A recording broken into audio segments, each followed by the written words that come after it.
konsert Ziana Zain Unplugged is the best lah. I can tell you the best. I tak tahu nak cakap macam mana sebab kan dia orang cut kepada lagu-lagu dan jadikan album. Tak ada nampak kat mana-mana cacat celah Kak Ji nyanyi malam tu. Ya Allah.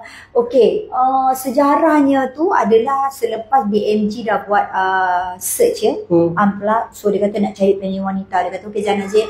Dia kata okey Ziana you sedia. Masa tu Kak Ji kata Kak Ji baru lagi macam mana. Tak ada, kita dah set time. Dia kata 2 hari bulan 6 1996. Kak Ji ingat lagi tarikh. Betul.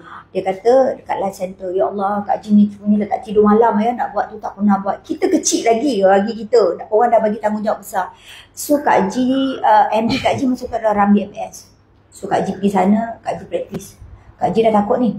Dia kata jangan takut, kau boleh nyanyi. Dia cakap, alamak. Dia kata relax, just enjoy yourself. Kebetulan memang Kak Ji pada malam tu Kak Ji nyanyi. Bila Kak Ji nyanyi, peminat menyanyi, Kak Ji tak tahu energi dari mana Kak Ji dapat. Kak Ji, the whole concert, lagu, suara, vokal, arrangement memang I can say perfect. That time I was 20 2006, dalam 26 tahun lah.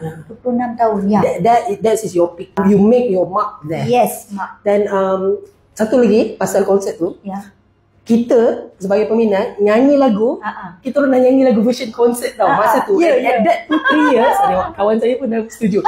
At that 2-3 years, we always nyanyi ikut version tu dekat dalam konsert. So dia dah macam hilang dekat yang tu dan sangat-sangat berkesan.